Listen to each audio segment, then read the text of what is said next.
Hey guys, Trek Plot here. So this is the YouTube channel. I'm trying something out. We'll see if it works. If it doesn't, we'll do something different. But I'm gonna give you everything I thought about this kit, as much detail as I can. If you like the video, let me know. If you think it was too long or boring or sucks, let me know that too. But thanks for checking it out if you did. And if you joined the YouTube channel, welcome. We'll see what goes on here. If it's entertaining, great. If not, then we'll go back to TikTok. But jumping right in, so the Weiss Sinanju kit is a P-Bandai kit. This kit was something that I snapped up the second that it came on sale during the holiday sale on the P-Bandai site. I really liked the way this thing looked when I saw it posted and was really excited to get this thing in and get it built. The one thing I was prepared for and was ready to tackle were the sticker sheet on this thing. Let me grab that really quick actually. So the sticker sheet, bam, good God. This is like so many stickers, it's ridiculous. And I don't know if there's anything Bandai could have done to alleviate something like this, but this is really like crazy. And there is no way on God's green earth that I was gonna put these on this kit. The kit was too good looking for it to deserve something like this. I totally understand if the reverse wash is not up your alley, but I am terrible at putting stickers on. So the thought of having to deal with this and tweezers was not appealing to me. If that's something that intimidates you, then either the reverse wash is a great fix for it. It really wasn't that hard. It was my first time doing it and it turned out fantastic. The key to that is really just getting the right paints and watching a bunch of videos before you do it so you're prepared for the right paints, the right washes, the right thinners that you want to use with that. It's really easy to screw up if you aren't using the right materials. I've tried it before and it didn't work out, but this time I really dug in and did it the right way. So it turned out great, no complaints there, and it prevented me from having to use this terrible sticker sheet. That being said, like it's terrible, but I've seen people do the kit online, and you know, from a distance it looks great. I'm sure when you get up to it, you can see all the little seams on it, which is why I chose not to do that. The thing that really surprised me about this kit was the number of parts that it had. I mean, it really has a lot of parts, which is why it's so detailed and so cool.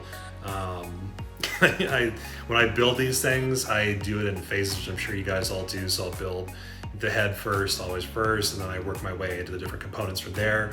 On this one, I'm not a big fan of some of the weapons, and this one of the selling points was the weapons, and I don't know if you can see back here, but they're still sitting in the paint stand. Eventually I'll probably get to that, but to me the kit stands out on its own. It really didn't like appeal to me to have the specific weapons for the P-Bandai portion of this. Maybe I'll change my mind when I actually build those. But jumping into the things that I did not like in this kit. So I mentioned in the TikTok video, if you came from there, the two front pipes in this thing, holy crap, those are terrible. I don't know if it's my fault that it was so bad. So what I did, and some of you may do this as well, on some of these high grade kits, the front and the back skirt are connected in the middle. And one of the tricks you can do to give yourself a little bit more mobility with these is to cut the middle of those skirts so you have two individual pieces, because the way that they attach on, if you cut them, they'll still stay attached. You can then individually move each one. So if you lift the front leg, the whole skirt's not coming up with it, and the same thing for the back. So in my opinion, it gives you a little bit more ability to do poses with the kit that you may not get if you just build it out of the box without doing that modification. That's something that's applicable to other high grades as well. So just spin this thing around here so you can see the backpack. So another modification I made to it. This one I could have gone either way on. The fuel tanks and the back of the jets here, they come in a dark navy blue, which is actually a really cool color, and I kind of wish I had been able to color match that, but I didn't have the patience for that, so I painted them black, which matches the reverse wash. I think it ties the kit together really nicely. Another thing that surprised me in this was how many like little tiny pieces on it. If you can see on the front here, these pipes on the arm are each one on the arm is an individual small part. I kind of chose to chrome those out.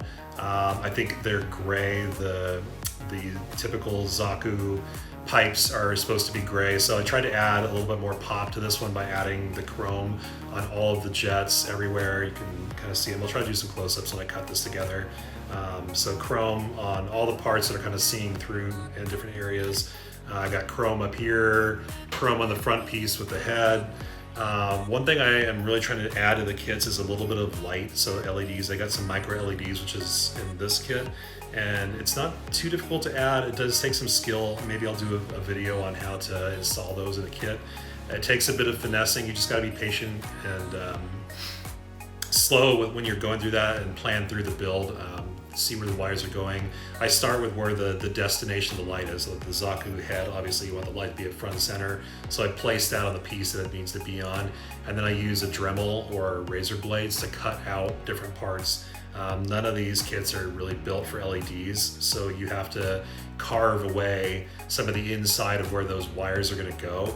On this one, I drilled down through the neck, strung the light through there into the chest, and then I don't know if you can see on the video, but the cables are coming out in between the chest and the waist, so I didn't have to do too much drilling in this kit to really get it to fit properly on here. On the back screen here, I'll show you, there's a review that another page did. I'll list the credits in the description. But one thing that really scared me about this kit is they built that without the stickers or without reverse washing it, and it looked really, really plain, which is something that I got concerned about halfway through this build, that this was gonna come out not looking how it was being envisioned in my head. I think the panel lines on this are critical to making everything stand out. Mine turned out okay. I still need to work on the technique on that a little bit. The pipes especially are a little rough, like the back portion that I got the white on. The panel lines are not deep on it, so the black kind of spreads everywhere and you gotta clean that up with either lighter fluid or thinner. I'm trying to think of what else would be relevant on this.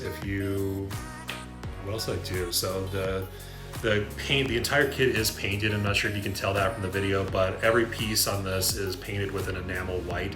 What the enamel does is give it a really hard shell, so when you're putting the panel lines or you're dealing with the kit, like I can handle this with my fingers, I'm not gonna leave fingerprints, but if it was raw plastic white, you would see fingerprints, you'd have to wipe them off before you did anything to the kit. So everything's painted that you see, the inner frame as well, I painted a dark gray in case that showed through. Really, that's probably something that's self-preference. If you want to do that, you can, but there's not a lot of places on this kit where that gray is going to stand out. So a top coat of that might just take care of everything. Yeah, I think that's really it, guys. Like it was a really fun kit to build. I had a lot of enjoyment putting everything together, picking the colors on it and the paints. It really challenged me to do a lot of techniques that I've done before, but I'm really trying to finesse and level up.